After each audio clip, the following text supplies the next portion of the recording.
भारत माता की, भारत माता की, भारत माता की।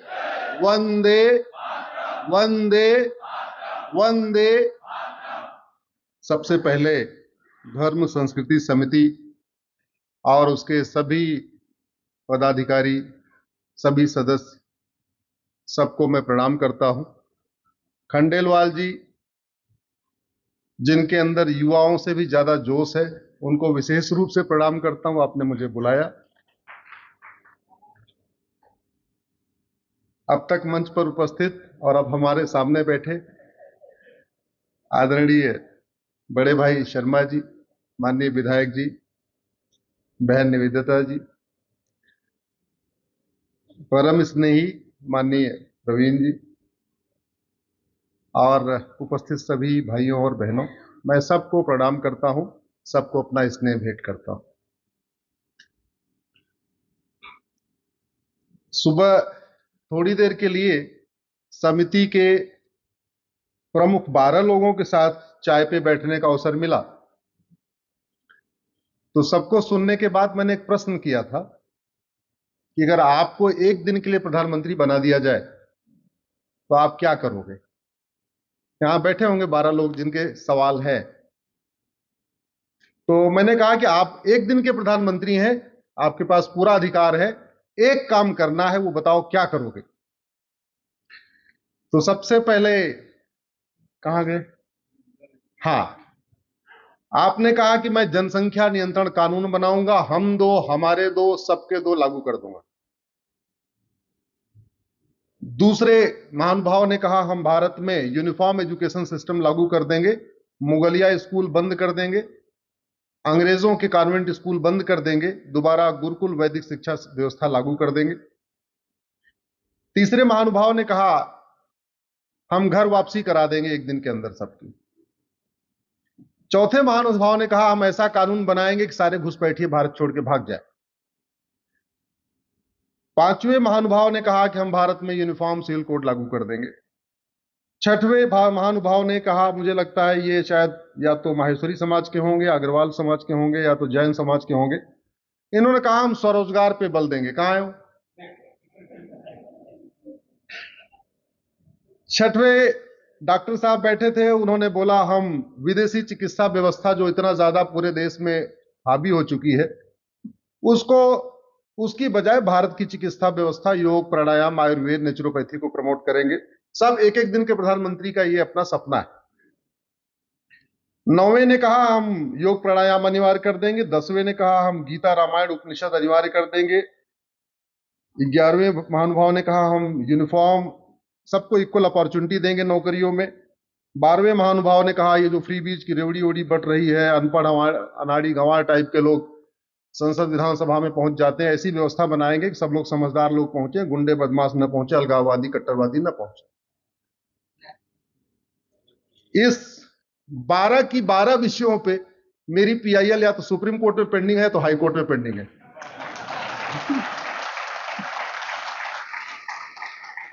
और तो छोड़िए, आपकी संस्था का नाम है धर्म संस्कृति समिति।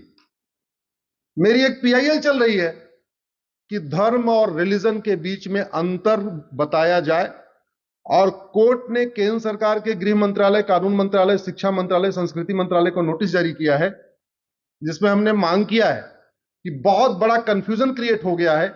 हमारे पढ़े लिखे लोग भी धर्म को रिलीजन समझ रहे हैं, रिलीजन को धर्म समझ रहे हैं, धर्म रिलीजन के अंतर बीच समझते नहीं है, वो धर्म को मजहब समझते हैं, मजहब को धर्म समझते हैं। इसलिए प्राइमरी के स्कूल में सबसे पहले धर्म क्या है, पंथ क्या है, धर्म क्या है, रिलीजन क्या है, रिलीजन का मतलब क्या होता है, धर्म का मतलब क्या होता है, इसको समझाया जाए। मैं एक लाइन में कह देता हूं, धर्म जोड़ता है, रिलीजन तोड़ता है। धर्म जोड़ता है, पंथ तोड़ता है। धर्म जोड़ता है, मजहब तोड़ता है। हिंदू धर्म है, बाकी सारे रिलीजन पंथ। जिसको गूगल करना हो, धर्म रिलीजन अश्विनी उपाध्याय गूगल करिएगा, आपको मेरी पीआईएल का डिटेल मिल जाएगा। ज्यादा और पढ़ना है तो मैं खंडेलवाल जी को पीडीएफ भेज दूंगा, उसमें आप पढ़ सकते हैं धर्म क्या है, रिलीजन क्या है। आज आपका विषय भू अतिक्रमण और एक देश एक विधान है।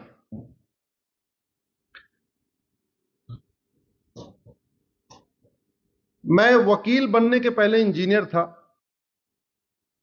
और एक बात मैं पिछले 2024 वर्षों में मैंने अनुभव किया कि भारत की कोई भी समस्या विश्वव्यापी नहीं है और भारत की कोई भी समस्या लाइलाज नहीं है। जो कुछ भारत में हो रहा है ये पूरी दुनिया में नहीं होता। भारत में घूसखोरी, कमीशनखोरी, जमाखोरी, मिलावटखोरी, कालाबाजारी, नशा तस्करी, मानव तस्करी, सोना तस्करी क्या पूरी दुनिया में होती है क्या? जोर से बोलिए। भारत में सड़क के किनारे अवैध निर्माण, मजार, दरगाह, फलाने ढिकाने क्या क्या होता जा रहा है, पूरी दुनिया में होता है क्या? अरे पूरी बाकी छोड़ दो, दुबई में होता है क्या? भारत में आए दिन जो पलायन चल रहा है पूरी दुनिया में पलायन हो रहा है क्या? बाकी तो छोड़ दो, दुबई में जहां हिंदू बहुत कम संख्या में है उनको पलायन करने के लिए मजबूर किया जाता है क्या? नहीं। तो न चीन में पलायन हो रहा है न दुबई में पलायन हो रहा है। मैं दो एक्सट्रीम देशों का एग्जांपल दे रहा हूं जहां एक जगह संख्या बहुत कम है वो भी दूसरों को पलायन नहीं करवा पा रहे हैं, और एक देश में जहां संख्या बहुत ज्यादा है वो भी पलायन नहीं कर पा रहे। क्यों? जितनी नशा तस्करी भारत में है इतनी पूरी दुनिया में है क्या? नहीं। जिस तरीके से सरतन से जुदा के नारे भारत में लगते हैं इसे पूरी दुनिया में होता है क्या? नहीं। जितनी जासूसी, गद्दारी, नमक हरामी, हरामखोरी भारत में है पूरी दुनिया में है क्या? नहीं। और भारत तो देवी देवताओं का देश है। भगवान श्री राम ने यहां जन्म लिया, भगवान कृष्ण ने यहां जन्म लिया, भगवान महावीर ने यहां जन्म लिया, गौतम बुद्ध ने यहां जन्म लिया, भगवान शंकराचार्य जी ने यहां जन्म लिया, स्वामी विवेकानंद जी ने यहां जन्म लिया। आप इतिहास उठा के देख लिए, चाणक्य ने यहां जन्म लिया। एक से बढ़कर एक चक्रवर्ती नरेश, एक से बढ़कर एक ऋषि, महर्षि, ज्ञानी। 100 लोगों के नाम पे हम लोगों का गोत्र चलता, वो सारे ऋषि महर्षि भारत में जन्म लिए।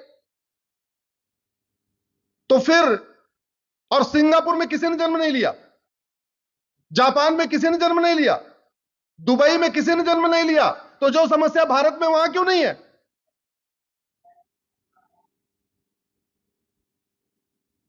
ऐसी कोई बीमारी नहीं जिसकी कोई दवाई नहीं, ऐसी कोई समस्या नहीं जिसका समाधान नहीं। हर समस्या का समाधान। लेकिन हम क्या करते हैं, एक तो समस्या की बहुत चर्चा करते हैं। भारत में समस्या जीवियों की बाढ़ आ गई है। भारत में दो, एक आंदोलन जीवी, एक समस्या जीवी। आंदोलन जीवी हर शहर के चौराहे पे आपको अपना तंबू वंबू लगा के बैठे हुए मिलेंगे, और दूसरा समस्या जीवी, सुबह से शाम तक समस्या, ये समस्या वो समस्या, लैंड जिहाद, लब जिहाद, फलाने जिहाद, फलाने जिहाद, फलाने जिहाद। और कई बार भूल से ही सही हम अपने शब्दों के जरिए बहुत कुछ गलत काम को जस्टिफाई कर देते हैं।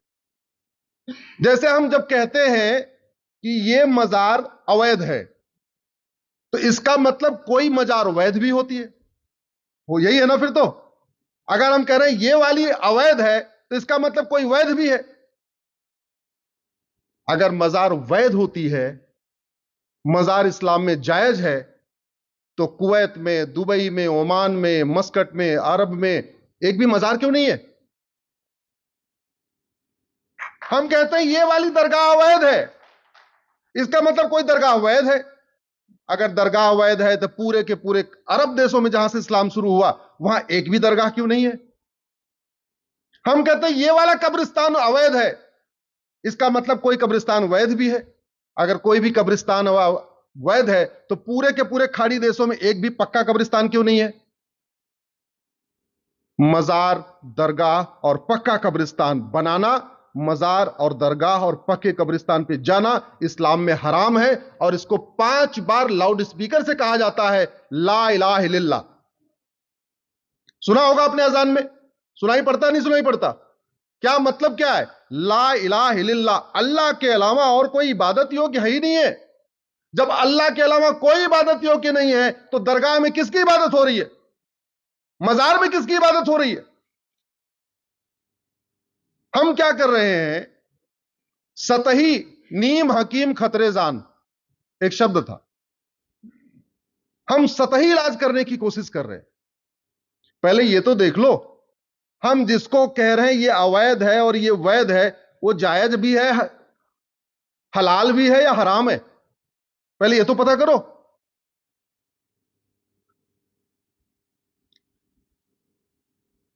भारत में जब भी कोई हत्या होगी तो ट्विटर पे ट्रेंडिंग हो जाएगी, justice for Kamlesh Tiwari, justice for Kanhaiya Lal, justice for Umesh Kolhe. होता है कि नहीं होता? ट्रेंडिंग होती है। मैं आपको कुछ जस्टिस जो ट्रेंड हुए हैं उनका लिस्ट बता रहा हूं। जब राजू की हत्या हुई तो ट्विटर ट्रेंडिंग हुई, कृष्णा की हत्या हुई, शिवम की हुई, बादल की हुई, नीलेश की हुई, कमलेश की हुई, गंगाराम की हुई, डॉक्टर नारंग की हुई, रतनलाल की हुई, अभिजीत की हुई, रामलिंगम की हुई, रिंकू शर्मा की हुई, ध्रुव त्यागी की हुई, चंदन गुप्ता की हुई, बंधु प्रकाश की हुई, रचित जाट की हुई, प्रियंका रेड्डी की हुई, अंकित शर्मा की हुई, दिलवर नेगी की हुई, हिना तलरेजा की हुई, टिंकल शर्मा की हुई, किशन भरवाड़ की हुई, अंकित सक्सेना की हुई, कमलेश तिवारी हुई, निकिता राजपूत हुई, कन्हैया लाल हुई, उमेश कोल्हे हुई। ये उन हत्याओं के मैंने नाम लिया है जिसके लिए बाकायदा ट्विटर पे ट्रेंडिंग हुई थी, जस्टिस फॉर ये, जस्टिस फॉर ये। किसी को जस्टिस मिला क्या? जोर से बोलिए जरा। देखिए भैया, भाषण देने नहीं आया हूं मैं, संवाद करने आया हूं। इसलिए अगर मैं कुछ पूछ रहा हूं तो पूरा उत्तर दीजिए। किसी को न्याय मिला? इसका मतलब हमने ट्विटर ट्रेंडिंग ही गलत किया। हमें करना था just Twitter trending police reform के लिए, हमें ट्विटर ट्रेंडिंग करना था जुडिशियल रिफॉर्म के लिए, हमें ट्विटर ट्रेंडिंग करना था एडमिनिस्ट्रेटिव रिफॉर्म के लिए, हमें ट्विटर ट्रेंडिंग करना था जस्टिस विद इन ईयर के लिए, हमें ट्विटर ट्रेंडिंग करना था घटिया कानूनों को बदलवाने के लिए, हमें ट्विटर ट्रेंडिंग करना था गुलामी की पुलिस व्यवस्था को खत्म कराने के लिए, हमें ट्विटर ट्रेंडिंग करना था गुलामी की न्याय व्यवस्था को बदलवाने के लिए। हम क्या हुआ, एक एक व्यक्ति के लिए जस्टिस जस्टिस जस्टिस कर रहे हैं और किसी को जस्टिस नहीं मिला। अरे व्यवस्था ठीक हो जाएगी, जस्टिस अपने आप ठीक हो जाएगी।